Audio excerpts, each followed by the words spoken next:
कुछ काम सीख परिवार का सहारा बनना चाहता हूँ, क्या करूँ? आज ही ज्वाइन करो JS ITI, जहाँ मिलेगा electrician, fitter, surveyor, COPA, fashion technology जैसे ट्रेड्स में रोजगार परक प्रशिक्षण, जिसे प्राप्त कर तुम अपने परिवार को आर्थिक मजबूती दे सकते हो। साथ ही मल्टीनेशनल कंपनीज में 100% placement. JS ITI, Palai Patti, Babatpur, Varanasi. Admissions open.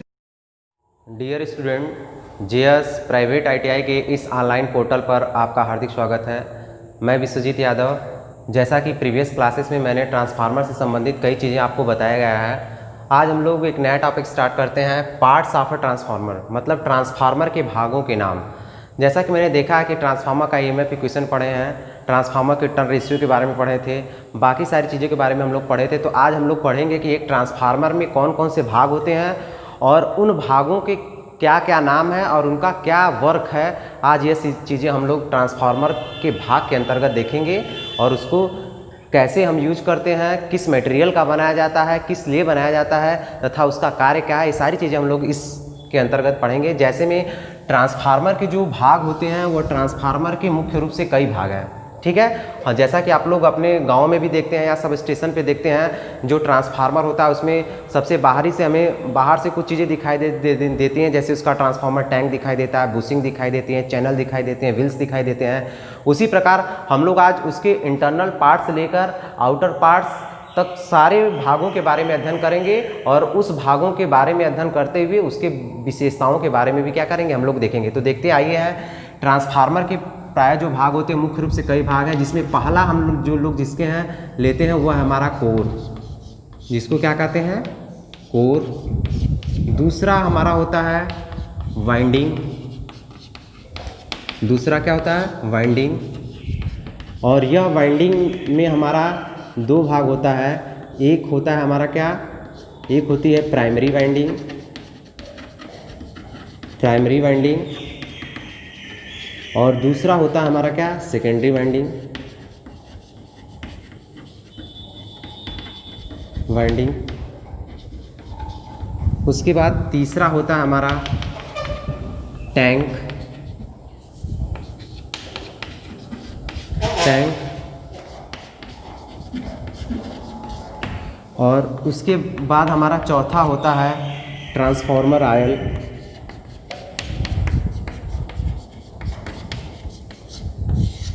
Transformer oil.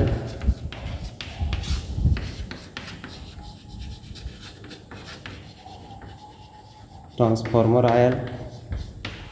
उसके बाद हमारा पांचवा भाग होता है, ट्रांसफार्मर आयल के बाद हमारा होता है बुकोल्स रिले,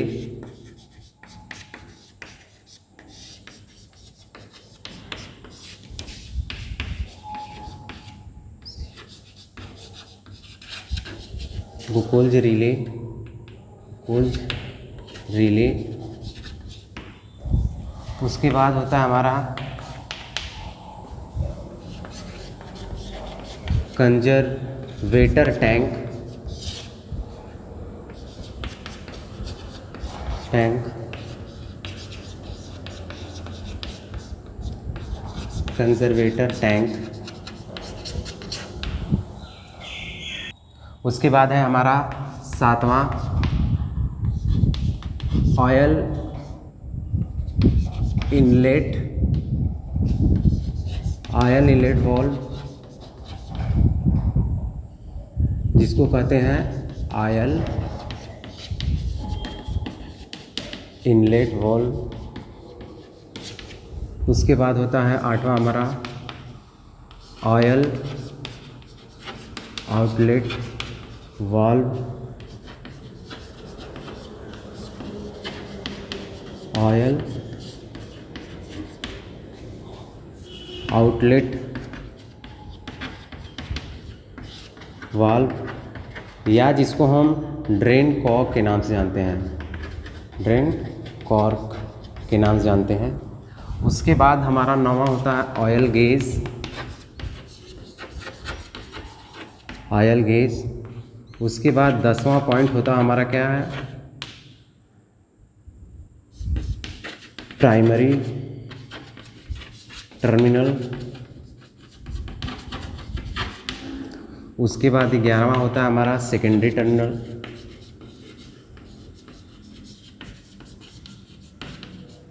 जिसको हिंदी में भी हम कहते हैं ऑयल गेज, इसको कहते हैं ऑयल गेज। उसके बाद होता है प्राथमिक टर्मिनल,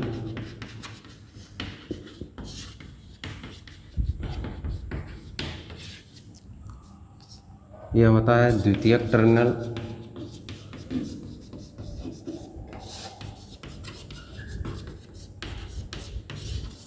उसके बाद हम लोग देखते हैं, उसके बाद हमारा क्या है, 12वां है अर्थ पॉइंट होता है।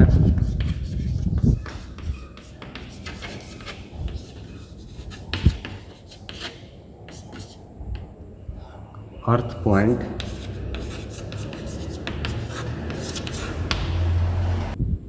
उसके बाद हमारा है 13वां कूलिंग पॉइंट, 14वां है डाटा प्लेट, इसको हम कहते हैं कूलिंग पॉइंट। यह हमारा है डाटा प्लेट। उसके बाद 15वां है हमारा एक्सप्लोज़न वेंट वाल्व।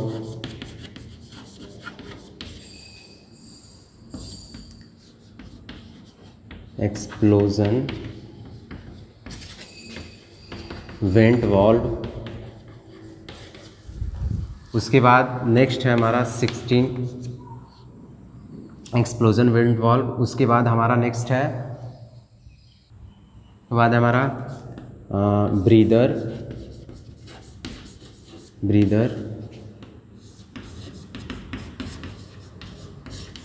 उसके बाद 17वां पार्ट है हमारा सिलिका जेल।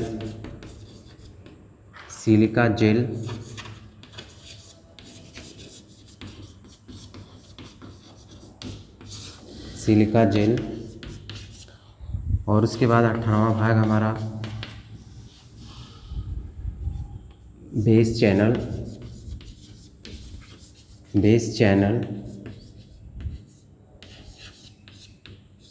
जिसको कहते हैं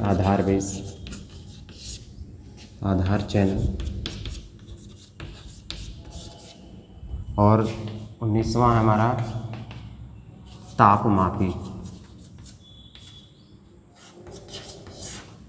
अब हम लोग देखे हैं कूलिंग पाइप्स हो गया, डाटा प्लेट हो गया, एक्सप्लोजन वेंट वाल्व हो गया, ब्रीदर हो गया, सिलिका जेल हो गया, बेस चैनल हो गया। उसके बाद टेम्परेचर गेज हो गया, जिसको हम तापमापी के नाम से जानते हैं। तो अब हम लोग देखेंगे कि जो भी आपको पार्ट्स बताया गया है, ट्रांसफार्मर के विभिन्न पार्ट्स बताए गए हैं, सभी लोग इसको लिखेंगे और इसको अपना नोट्स भी बनाएंगे और उसमें देखेंगे। अब हम लोग क्या कहते हैं, एक एक पार्ट्स के बारे में, ट्रांसफार्मर के एक एक पार्ट्स के बारे में, उसका क्या यूज है और किस मटेरियल का बनाया गया है तथा उसका क्या काम है, ये सारी चीज़ों के बारे में हम लोग अध्ययन करेंगे। जैसा सीरियल वाइज से लेके जैसा मैंने आपको क्या किया है, लिखवाया है। तो उसके पहले मैं आप लोग को बताऊँगा, जैसा कि ट्रांसफार्मर के भागों के बारे में दिखाऊँगा कि इस ट्रांसफार्मर का ये काम है, ये भाग है तथा इसका ये काम है। तो हम लोग देखते हैं, अगला नेक्स्ट टॉपिक होगा हम लोग का।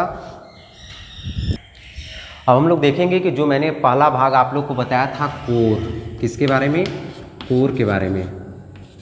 तो सभी स्टूडेंट ध्यान देंगे कि इसके पहले भी मैंने आप लोग को विभिन्न प्रकार की कोरों के बारे में बताया कि ट्रांसफार्मर में on the basis of construction के अनुसार कौन कौन सी कोरें प्रयोग की जाती हैं, उसके बारे में आप लोग को बताया था। अब हम लोग यह जो जितने भी पॉइंट मैं बताएंगे, इस कोर का क्या काम है, किस लिए प्रयोग की जाती है, सारे पॉइंट को हम लोग स्टार पॉइंट करके हम इस तरीके से लिखेंगे और सभी लोग इसको क्या करेंगे, यह हमारा वन लीनियर में बताएंगे इसको। और आप लोग को यह ध्यान देना है कि यह अपने आप में एक ऑब्जेक्टिव टाइप क्वेश्चन की भांति होगा। सभी लोग इसको याद करके अपनी कॉपी में भी लिखेंगे। जैसे पहला है हमारा, अगर हम बात करते हैं कोर की, तो कोर को हम देखते हैं कि कोर का क्या काम है। ट्रांसफार्मर, तो हम लिखेंगे ट्रांसफार्मर कोर फ्लक्स को पाथ मतलब रास्ता प्रोवाइड कराता है। तो पहला हम लोग देखेंगे कि जो कोर होता है वह कोर क्या कहता है, फ्लक्स को रास्ता प्रोवाइड कराने का काम करता है। दूसरा पॉइंट हो गया, यह core CRGO material silicon steel की बनाई जाती है, सिलिकॉन स्टील, जिसको हम कहते हैं cold rolled grain oriented steel का बना होता है। उसके बाद तीसरा आता है आप लोग की कि इसकी मोटाई कितनी होती है, तो इसकी मोटाई 0 हम लोग लिखेंगे। इसकी मोटाई जो थिकनेस होती है, इसकी मोटाई प्रायः 0.35 mm टू 0.5 mm तक होती है। इसके बाद चौथा हमारा ऑप्शन हम लोग इस तरीके से लिखेंगे कि यह कोर प्रायः EILU आदि शेप में बनाई जाती है, आदि शेप में बनाई जाती है। क्योंकि हम जानते हैं कि जो EI, जैसा कि मैंने आप लोग को बताया था, जो EIL और U आकार की शेप होती है, या इस प्रकार की शेप का प्रयोग हम लैमिनेटेड सिलिकॉन स्टील को क्या करते हैं, EIL और U आकार के शेप में लेके उसको क्या करते हैं, ट्रांसफार्मर की कोर को बनाते हैं। और ये हम लोग देखते हैं ज़्यादातर थ्री फेज ट्रांसफार्मरों में प्राय EI और L तथा U आकार की क्या की जाती है, कोर प्रयोग की जाती है। और इससे हम 3 फेज ट्रांसफार्मर में प्राय सेल टाइप ट्रांसफार्मर का क्या करते हैं, कोर कंस्ट्रक्शन के आधार पर उसका प्रयोग करते हैं। अब हम लोग नेक्स्ट अगला देखेंगे हमारा, उसके बाद है हमारा कोर का प्रयोग जो होता है, कोर का प्रयोग high voltage winding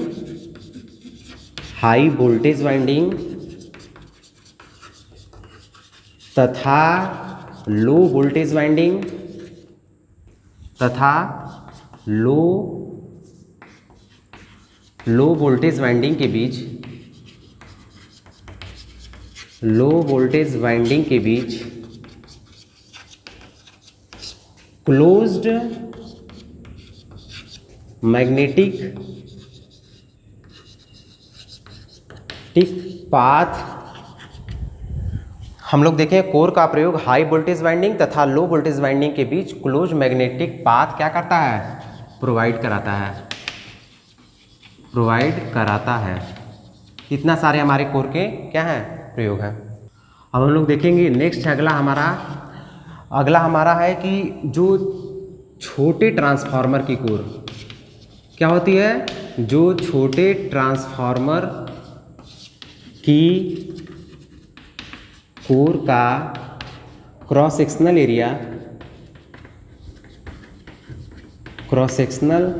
area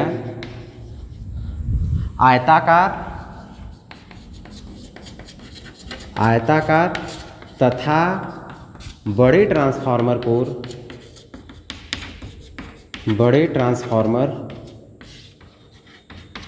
core का क्रॉस सेक्शनल एरिया, बड़े ट्रांसफार्मर कोर का क्रॉस सेक्शनल एरिया वृत्ताकार होता है। यह भी हम लोग ध्यान देंगे कि जब भी हम क्या करते हैं, अगर ट्रांसफार्मर की कोर को डिजाइन किया जाता है, तो जो ट्रांसफार्मर की कोर जो डिजाइन होती है, जो कोर की शेप होती है, चाहे वह E हो, चाहे I हो, चाहे L हो, चाहे U हो, जो डिफरेंट प्रकार की शेप है, उसमें जो उसका क्रॉस सेक्शनल एरिया रखते हैं, वह छोटे ट्रांसफार्मरों के क्रॉस सेक्शनल एरिया का प्राय किस रेक्टेंगुलर आकार का रखते हैं, तथा बड़े ट्रांसफार्मर का जो क्रॉस सेक्शनल एरिया होता है वो कैसा होता है, सर्कुलर वृत्ताकार होता है। अब हम लोग देखेंगे अगला है, एक पॉइंट सबसे इम्पोर्टेंट है कि जो कोर बनाई जाती है, क्या कहते हैं, कोर जो बनाई जाती है प्रायः कई फॉर्म में बनाई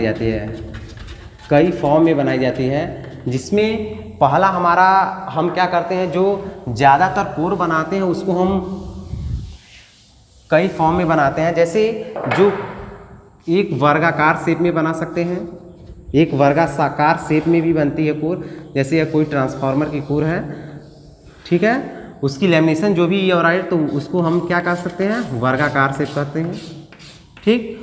उसके बाद वर्गाकार शेप के बाद 2 स्टेप शेप में बनाई जाती है, जिसको हम क्या कहते हैं, 2 स्टेप शेप का कहते हैं, या क्रूसीफॉर्म स्टेप कहते हैं, जैसा कि मैं एक इस तरीके का बना दिया हूँ, ठीक। अब उसके बाद यहाँ पे इस तरीके का। अगर यह हमारी कोर है,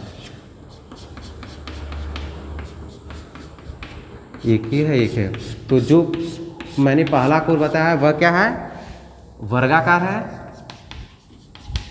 और यह क्या है, 2 स्टेप में है, 2 स्टेप, या इसको हम क्या कहते हैं, क्रूसीफॉर्म। क्या कहते हैं, क्रूसीफॉर्म शेप। इसको हम क्रूसीफॉर्म शेप कहते हैं।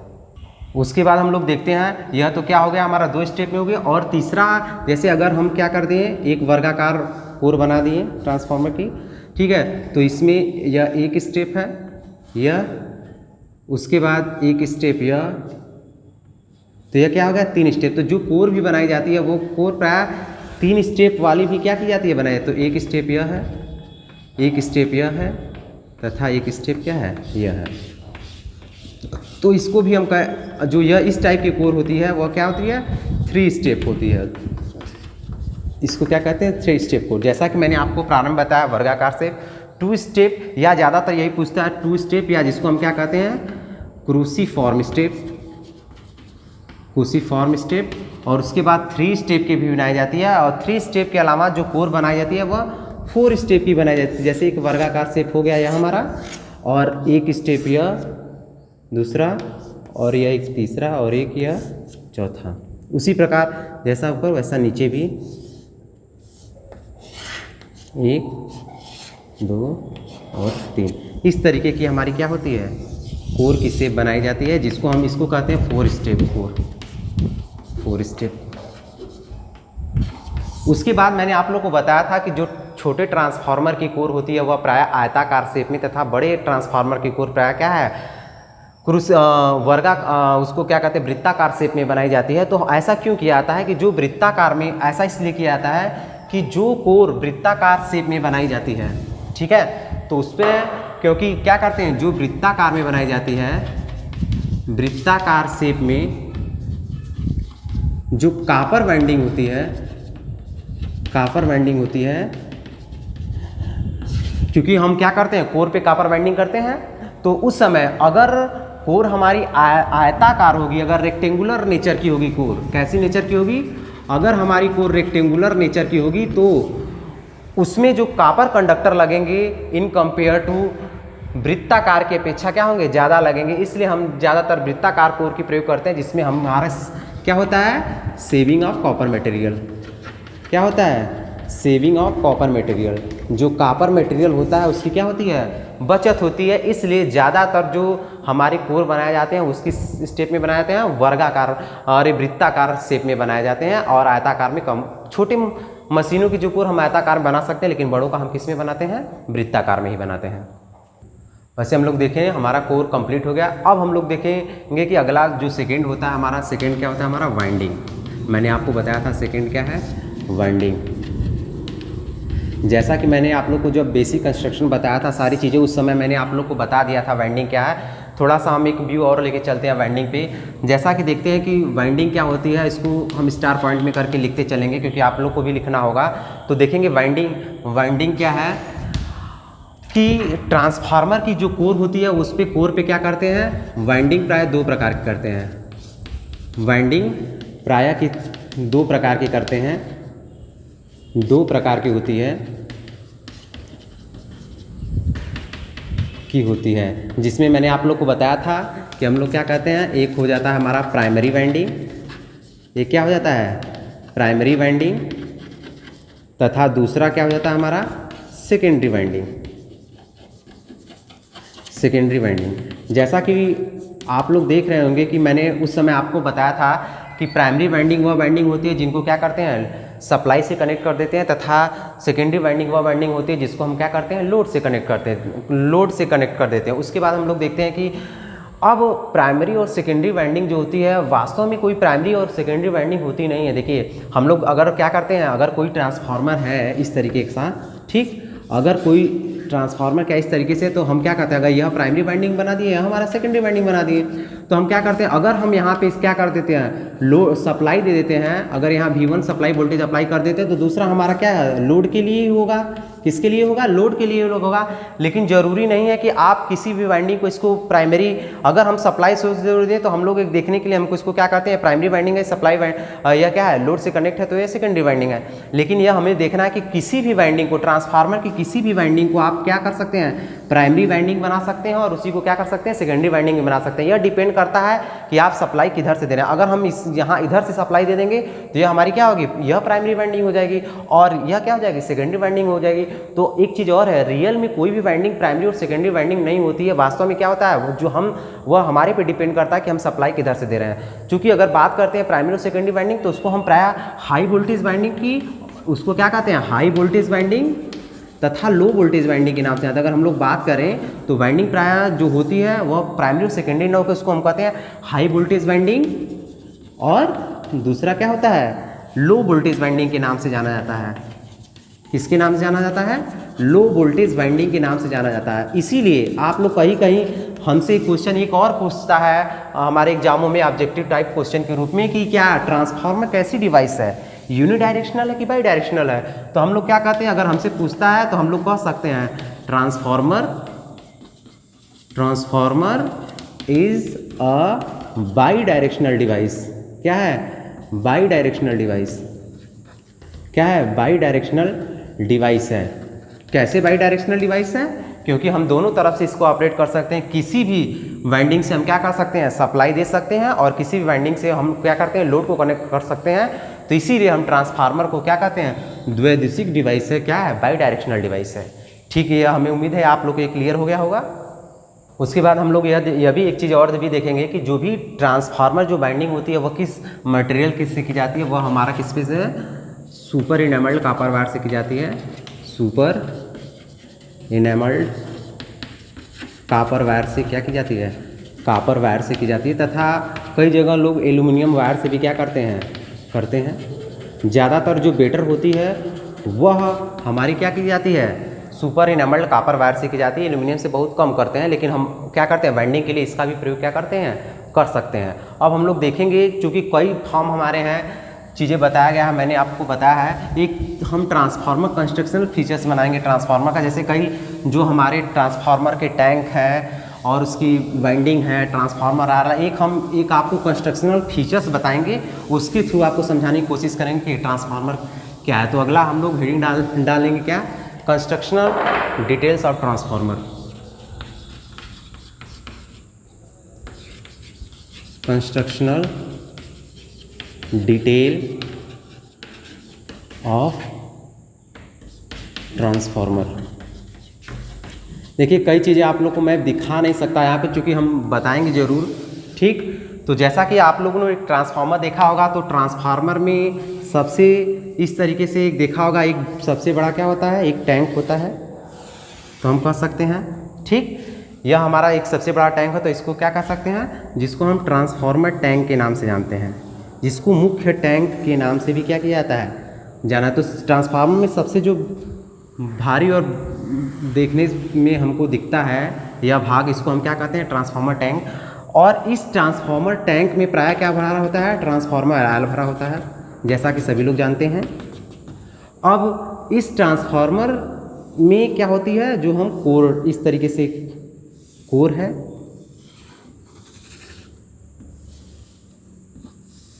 कोर के बाद यह हमारा क्या है, यह प्राइमरी वाइंडिंग है, यह हमारा क्या है, सेकेंडरी वाइंडिंग है, या जिसको हम हाई वोल्टेज वाइंडिंग तथा लो वोल्टेज वाइंडिंग के नाम से जानते हैं। देखिए हाई वोल्टेज वाइंडिंग उसी को कहेंगे जिसमें नंबर ऑफ टर्नों की संख्या ज़्यादा हो, और लो वोल्टेज वाइंडिंग उसको कहेंगे जिसमें नंबर ऑफ टर्नों की संख्या क्या हो, कम हो। अब उसके बाद हम लोग देखते हैं इसके दो टर्मिनल, यहाँ पे इस तरीके से बुशिंग हो जाती है।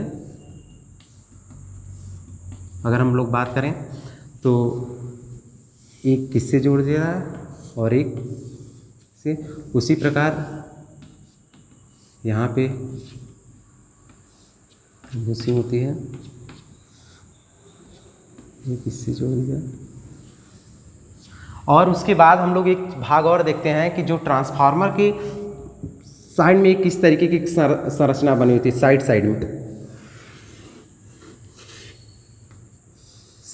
में क्या होती है, किस तरीके की संरचना बनी होती है, जिसको हम क्या कहते हैं, कूलिंग ट्यूब्स या रेडिएटर के नाम से जानते हैं। किसके नाम से जानते हैं, इसको हम किस नाम से जानते हैं? रेडिएटर के नाम से जानते हैं। और यह ट्रांसफार्मर की दोनों साइड बनी होती है।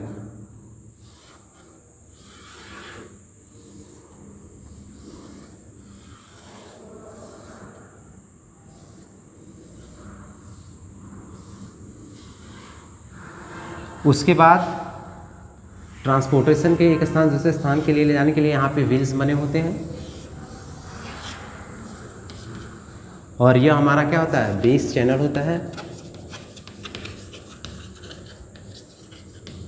इधर भी इसको भी हम क्या कहते हैं? रेडिएटर के नाम से ही जानते हैं। और देखो बूसिंग होती है, हम क्या कहते हैं? एक तरफ से इनपुट और एक आउटपुट टर्मिनलों को, जैसे यह हमारा ट्रांसफार्मर का हाई वोल्टेज वाइंडिंग या लो वोल्टेज वाइंडिंग जो भी है, तो उसके हम क्या कहते हैं? टर्मिनल को बूसिंग पे लगाते हैं। तो बूसिंग में दो प्रकार की बूसिंग होती है, जो हाई वोल्टेज वाइंडिंग से लगी होगी उसको क्या high voltage winding, high voltage bushing या क्या कहेंगे? HV bushing. और दूसरे को हम क्या कहते हैं? LV bushing. एक चीज़ और है कि हम ट्रांसफार्मर को, जैसा कि आप देख के, जैसे कोई भी ट्रांसफार्मर लगा है सब स्टेशन पे या हमारे गांव में कहीं भी जो ट्रांसफार्मर लगा है, उसको बूसिंग को देख के हम कैसे पहचानेंगे कि कौन सी बूसिंग है, कौन हाई वोल्टेज बूसिंग है, कौन लो? तो हम केवल उसका यही देख के पहचान सकते हैं कि जो हाई वोल्टेज बूसिंग होगी उसकी क्या होगी, जो in compare to low voltage winding bushing की अपेक्षा यह वाली बूसिंग क्या होगी? बड़ी होगी। कंस्ट्रक्शन में क्या होगी? संरचना में बड़ी दिखाई देगी। उस पर जो पोर्सलिन के बनाए जाते हैं वह बड़े होंगे in compare to low winding bushing. तो हम समझ सकते हैं यह क्या है? हाई वोल्टेज बूसिंग है और ये क्या है? लो वोल्टेज बूसिंग है। अब उसके बाद हम लोग एक चीज़ देखते हैं कि यहाँ जो मेन टैंक होता है, इसी टैंक पे हमारा क्या होता है? एक बना होता है इस तरीके से, जिसको हम क्या कहते हैं? Temperature indicator. क्या होता है हमारा? टेम्परेचर इंडिकेटर, जो क्या करता है? टेम्परेचर को इंडिकेट करता है। उसके बाद अगला है, इसी में देखेंगे हम लोग एक और चीज़ बना होता है। इसी में जो मेन टैंक होता है, इस मेन टैंक के ऊपर एक ऐसे ट्यूब बना के क्या होता है? हमारा बड़ा सा टैंक होता है, जिसको हम कहते हैं कंजर्वेटर टैंक। क्या कहते हैं? Conservator tank. उसके बाद एक इस तरीके की संरचना होती है और यहाँ ऐसे जाता हुआ एक बड़ा टैंक, इसी के ऊपर थोड़ा साइज छोटी होती है, इसी के बड़ा ऊपर एक टैंक होता है, जिसको हम किस नाम जानते हैं? इसको हम जानते हैं कंजर्वेटर टैंक। क्या होता है हमारा? कंजर्वेटर टैंक होता है, जिसको हम कहते हैं संरक्षक टैंक। और इसी से लगा हुआ एक इस तरीके सा एक छोटा सा डिब्बा जैसा एक संरचना होता है, इस तरीके से बना होता है, लगा होता है, जिसको हम कहते हैं क्या? ब्रीदर। क्या कहते हैं? ब्रीदर। और इस तरीके से और एक चीज़ और हम लोग देखेंगे कि जो यह कंजर्वेटर टैंक है, इस कंजर्वेटर टैंक में क्या होता है? आयल भरा होता है। और यह जो हमारा ब्रीदर है, ब्रीदर क्या कर, एक सांस ट्रांसफार्मर को सांस लेने की बात हम प्रयोग करते हैं। जब क्या कहता है? आयल संकुचित होता है, उस समय क्या होती है? यह ब्रीदर सांस लेता है। इसमें ब्रीदर में क्या होता है? भरा जाता है कैल्शियम क्लोराइड, जिस या तो इसको क्या कहते हैं? सिलिका जेल के नाम से जाना जाता है। किसके नाम से जाना जाता है? सिलिका जेल के नाम से जाना जाता है। और उसके बाद एक चीज़ आपके एग्जाम में और पूछता है कि जो यह कंजर्वेटर टैंक तथा मेन टैंक, यह कंजर्वेटर टैंक और यह इसको हम क्या कहेंगे? यह हमारा मेन टैंक है। यह हमारा क्या है? मेन टैंक, जिसमें हमारा क्या होता है? ट्रांसफार्मर आयल भरा होता है इस टैंक में। तो कंजर्वेटर टैंक तथा मेन टैंक के बीच एक युक्ति, सुरक्षात्मक युक्ति लगी होती है, जिसको हम क्या कहते हैं? बुकोल्ज रिले। क्या होता है हमारा? बुकोल्ज रिले। तो हर भागों के बारे में हम अध्ययन करेंगे अभी कि बुकोल्ज रिले क्या है, कंजर्वेटर टैंक क्या है, ब्रीदर का क्या काम है, सिलिका जेल का प्रयोग क्या है, रेडिएटर का प्रयोग क्या है, ट्रांसफार्मर इस कोर और वाइंडिंग का प्रयोग मैं बता दिया, ट्रांसफार्मर का क्या प्रयोग है। जैसा कि आप लोग देख रहे हैं कि यह कंस्ट्रक्शनल डिटेल आपका क्या है? ट्रांसफार्मर है, जिसमें मैंने बता दिया है कि जो सबसे बड़ा भाग होता है ट्रांसफार्मर का, उसको बाहर से हमें से दिखता है, वो क्या है? मेन टैंक होता है। उस मेन टैंक के अंदर एक कोर होती है, कोर पे वाइंडिंग होता है, वाइंडिंग के क्या होते हैं? दो टर्मिनल होते हैं, इधर निकलते हैं, दो इधर। अगर सिंगल पे, अगर थ्री, ज़्यादातर हम क्या जो core type shell type transformer बनाते हैं वो क्या हम 3 फेज ट्रांसफार्मर बनाते हैं, तो उसमें 3 टर्मिनल निकलते हैं हमारे। और चूंकि हम लोग देख रहे हैं जो हमारा यहाँ लगा हुआ एक हाई वोल्टेज बूसिंग है और एक क्या है? लो वोल्टेज बूसिंग है। उसके बाद यह हमारे साइड में जो क्या होते हैं? इस ट्यूब जैसा निकाला जाता है वो आकृति, वह क्या होती है? रेडिएटर होती है। और उसके बाद व्हील्स लगे होते हैं। उसके बाद क्या होता है? हमारा एक मेन टैंक और नीचे क्या होता है? बेस चैनल होता है। अब हम लोग देखते हैं, एक क्वेश्चन हमसे यह पूछता है कि किसी भी ट्रांसफार्मर के कंजर्वेटर टैंक तथा मेन टैंक के बीच कौन सी युक्ति लगाई जाती है? तो उसको हम क्या कहते हैं? बुकोल्ज रिले लगाया जाता है।